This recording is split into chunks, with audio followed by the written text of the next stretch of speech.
کہ عوامی مفاد کی اس قانون سازی کو وہ ہر صورت کریں گے، اور یہ جو پوری قانون سازی کا عمل ہے اس میں ایک بہت اہم بات یہ ہے کہ اپوزیشن اس قانون سازی کو اس وجہ سے بھی روکنا چاہتی ہے کہ نیب کا جو تیسرا ترمیمی آرڈیننس جاری کیا گیا، اس پر نہ صرف نون لیگ کو بہت زیادہ تکلیف ہے بلکہ پیپلز پارٹی کو بھی اس پر بڑا دکھ ہے اور بہت زیادہ تکلیف ہے، کیونکہ آصف علی زرداری نے عدالت میں یہ پلی لی تھی اس سے پہلے کہ نیب کا جو دوسرا ترمیمی آرڈیننس تھا اس کی روح سے آصف علی زرداری پر فرد جرم عائد نہیں ہو سکتی اور آصف علی زرداری کا کیس آگے نہیں چلایا جا سکتا۔ اس کے بعد پرائم منسٹر عمران خان کو جب پتہ چلا کہ دوسرے ترمیمی آرڈیننس میں کچھ شقیں ایسی ہیں جن سے آصف علی زرداری، مریم نواز، شہباز شریف، شاہد خاقان عباسی اور احسن اقبال کو ریلیف مل سکتا ہے، تو انہوں نے ایک کمیٹی بنائی اور پھر اس کمیٹی کے ذریعے ایک تیسری ترمیم لائی گئی نیب صدارتی آرڈیننس میں، اور یہ جو تیسری ترمیم تھی اس کے تحت وہ راستہ بند کر دیا گیا جس کے ذریعے آصف علی زرداری، شہباز شریف اور جو دیگر اپوزیشن لیڈرز جن کے نام ہم نے آپ کو گنوائے ان کو ریلیف مل سکتا تھا۔ تو اس وجہ سے یہ پوری جو پرانی پی ڈی ایم ہے جو کہ ٹوٹ پھوٹ کا شکار ہو گئی تھی، جو ایک دوسرے پر الزامات لگا رہی تھی، یہ دوبارہ سے اکٹھی ہو گئی ہے تاکہ ان کو اپنے مقدمات میں کوئی ریلیف حاصل ہو اور یہ کسی طریقے سے حکومت کو مجبور کریں کسی بارگیننگ پر کہ جس کی وجہ سے یہ جو نیب کا تیسرا ترمیمی آرڈیننس ہے اس کو حکومت واپس لینے پر مجبور ہو جائے۔ بہرحال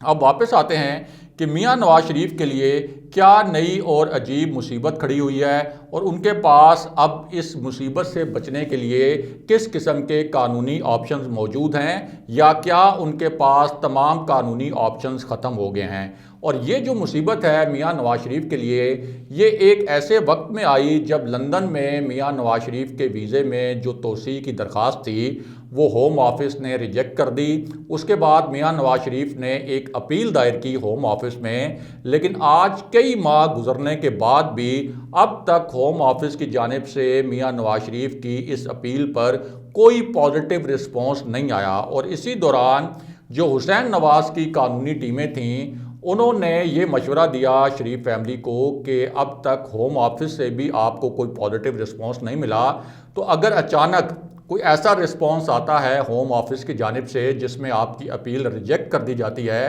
تو پھر آپ کے پاس آپشنز بالکل محدود ہو جائیں گے، کیونکہ عدالت سے بھی پھر آپ کو ریلیف ملنا تقریباً ناممکن ہو جائے گا، کیونکہ ہوم آفس جب اپیل کو ریجیکٹ کرتا ہے تو اس کے پیچھے بہت ٹھوس قسم کی وجوہات ہوتی ہیں، بڑی سالڈ ریزنز ہوتی ہیں۔ اس لیے آپ ایک سیاسی پناہ کی درخواست تیار کریں جو اس پر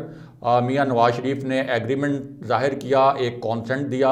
وہ سیاسی پناہ کی درخواست تیار بھی ہو گئی، میاں نواز شریف نے اس پر دستخط بھی کر دیے، اور اگر ان کی اپیل اب ہوم آفس سے ریجیکٹ ہوتی ہے اور پھر عدالت سے ریجیکٹ ہوتی ہے تو میاں نواز شریف ایک دن کے اندر وہ سیاسی پناہ کی اپیل بھی دائر کر دیں گے، حالانکہ اس سے ان کا جو ایک سیاسی کریئر ہو سکتا ہے پاکستان کے اندر اس کو ناقابل تلافی نقصان پہنچ سکتا ہے، لیکن میاں نواز شریف پاکستان آنے سے بچنے کے لیے یہ سیاسی پناہ کی درخواست ہر صورت دائر کریں گے۔ دوسری جانب میاں نواز شریف کے لیے یہ بھی ایک مشکل پیدا ہو گئی کہ شایان علی نے ایک برطانوی پارلیمنٹ کے ویب پیج پر ایک پٹیشن فائل کی اور اس پٹیشن میں یہ کہا گیا کہ جن لوگوں نے پاکستان سے منی لانڈرنگ کی ہے، کرپشن کی ہے، ان کو برطانیہ میں سیاسی پناہ نہ دی جائے۔ اس کے اوپر 10,000 سگنیچر کا پہلا مائل سٹون تھا، جبکہ 30,000 سے زائد سگنیچر اس کے اوپر اس سے پہلے ہی ہو چکے ہیں۔ اس کے بعد شایان علی نے برطانوی پرائم منسٹر کے آفس کے سامنے پاکستانیوں کو منظم کر کے ایک احتجاج بھی کیا، پھر اس احتجاج کا سلسلہ برطانیہ کے دیگر شہروں میں بھی پھیل گیا، اور یہاں تک کہ شایان علی نے برطانیہ کی جو نیشنل کرائم ایجنسی ہے اس کو ایک خط بھی لکھا، اور اس خط کا ایک بڑا حیران کن جواب جو ہے وہ شایان علی کو بھجوایا گیا، جس میں نیشنل کرائم ایجنسی نے یہ لکھا کہ ہمیں معلوم ہے کہ اسحاق ڈار کن حالات میں پاکستان سے نکلے، عدالتوں نے کن حالات میں ان کو مفرور قرار دیا، اور اسحاق ڈار جو ہیں اس وقت ان کا کیا سٹیٹس ہے، اسحاق ڈار کے اوپر پاکستان کے اندر جو مقدمات ہیں وہ سارے ہمارے علم میں ہیں۔ اور یہ بہت حیران کن الفاظ تھے جو نیشنل کرائم ایجنسی نے باقاعدہ شایان علی کو جوابی خط میں لکھے۔ اس کے ساتھ ساتھ نیشنل کرائم ایجنسی نے یہ بھی لکھ دیا کہ ہمیں میاں نواز شریف کا جو سٹیٹس ہے وہ بھی معلوم ہے، ہمیں یہ بھی معلوم ہے کہ میاں نواز شریف ایک میڈیکل ویزے پر یہاں آئے تھے، ان کو واپس جانا تھا، لیکن میاں نواز شریف واپس نہیں گئے۔ ہمیں یہ بھی معلوم ہے کہ عدالتوں نے میاں نواز شریف کو اشتہاری اور مفرور قرار دے رکھا ہے۔ یہ ساری معلومات ہمارے پاس پہلے سے موجود ہیں، اور برطانوی پرائم منسٹر کی جانب سے بھی شایان علی کو 2 جوابی خطوط لکھے گئے۔ تو اس طرح سے میاں نواز شریف کے لیے لندن میں پہلے سے بہت سی قانونی مشکلات ایسی تھیں جن کا وہ سامنا کر رہے تھے، لیکن ایک طرف اب لندن کی مشکلات اور دوسری جانب پاکستان میں بھی میاں نواز شریف کے خلاف ایک بڑا قدم اٹھایا جا رہا ہے، اور وہ معاملہ یہ ہے کہ مئی میں میاں نواز شریف کی جو 88 کنال کے قریب زمین تھی، 88 کنال 4 مرلے، اس کی جو جائیداد تھی، یعنی ایک آپ کہہ سکتے ہیں کہ ضبطگی کا جو عمل تھا، وہ شیخ پورہ میں نیلامی کی گئی تھی، اور 1 کروڑ 1 لاکھ فی ایکڑ کے حساب سے محمد بوٹا نامی ایک شخص نے میاں نواز شریف کی یہ جو جائیداد تھی اس وقت خرید لی تھی۔ لیکن اب اس معاملے میں ایک بہت بڑی پیش رفت ہے، اور وہ پیش رفت یہ ہے کہ اب احتساب عدالت کے حکم پر میاں نواز شریف کی جو لاہور میں موجود جائیداد ہے اس کو نیلام کرنے کی ڈیٹ بھی فکس ہو گئی ہے، یعنی یہ طے کر لیا گیا ہے کہ کس تاریخ کو میاں نواز شریف کی جو لاہور میں جائیداد ہے اس کو بھی نیلام کیا جائے گا، اور یہ تاریخ بتائی گئی ہے 19 نومبر کو۔ ضلعی انتظامیہ جو ہے اس نے اپنے جو سب آفیسز ہیں، یعنی جو ذیلی دفاتر ہیں، وہاں پر اشتہار بھی لگانا شروع کر دیے ہیں اس نیلامی کے، اور اس حوالے سے جو ایک دلچسپ قسم کا نوٹیفیکیشن جاری کیا گیا ہے اس میں یہ لکھا گیا ہے کہ نواز شریف کی لاہور کے علاقے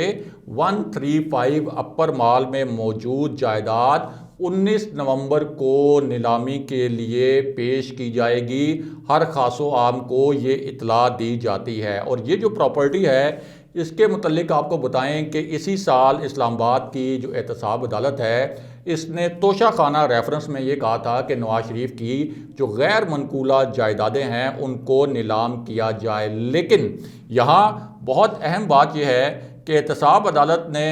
توشہ خانہ ریفرنس میں میاں نواز شریف کی یہ جو جائیدادیں نیلام کرنے کا حکم دیا تھا اس میں اتفاق فاؤنڈری، حدیبیہ پیپر ملز، بخش ٹیکسٹائل ملز اور حدیبیہ انجینئرنگ کے شیئرز بھی شامل تھے۔ اس کے علاوہ لاہور میں جو ایک جائیداد ہے میاں نواز شریف کی اور ان کی جو زرعی اراضی ہے اس کی نیلامی بھی کی جائے گی، اور یہاں آپ کو یہ بھی بتائیں کہ اسسٹنٹ کمشنر کینٹ کے مطابق یہ جو نیلامی ہے یہ اسلام آباد کی احتساب عدالت نمبر 3 کے حکم کے مطابق ہوگی۔ اس میں اب میاں نواز شریف کے پاس کوئی ایسا قانونی آپشن بھی نہیں ہے کہ وہ اس جائیداد کی نیلامی سے بچیں۔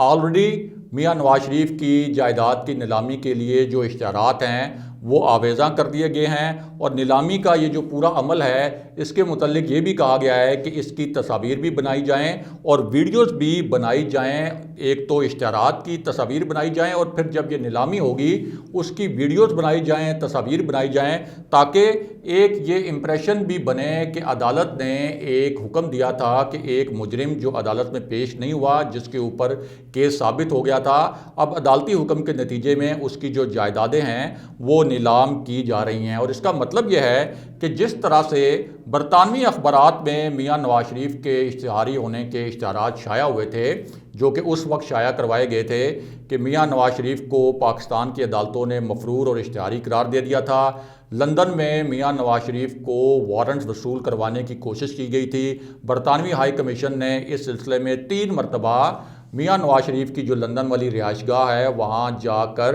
وہ وارنٹ پہنچانے کی کوشش کی تھی، لیکن میاں نواز شریف کے جو عزیز و اقارب ہیں اور میاں نواز شریف کے جو ملازمین ہیں انہوں نے اس وقت وہ وارنٹ لینے سے انکار کر دیا تھا۔ اور اب یہ فیصلہ کیا گیا ہے کہ جس طرح سے وہاں پر پھر بعد میں اخبارات میں اشتہارات چھپوائے گئے تھے میاں نواز شریف کے متعلق، اسی طرح یہ جو جائیداد کی نیلامی ہوگی، یعنی جو لاہور میں میاں نواز شریف کی جائیداد کی نیلامی ہوگی، اس کی ویڈیوز اور تصاویر لازمی بنوائی جائیں گی تاکہ اس کی ایک تشہیر بھی کی جا سکے ایک ملزم کے طور پر، ایک مجرم کے طور پر، کہ عدالتی حکم کے طور پر ایک مجرم کی جو جائیدادیں ہیں وہ نیلام کی جا رہی ہیں، اور اس حوالے سے جو قانونی ماہرین ہیں ان کا یہ کہنا ہے کہ اس نیلامی کو روکنے کے لیے میاں نواز شریف کے پاس کوئی آپشن بھی موجود نہیں۔ اگلے پروگرام تک کے لیے خدا حافظ۔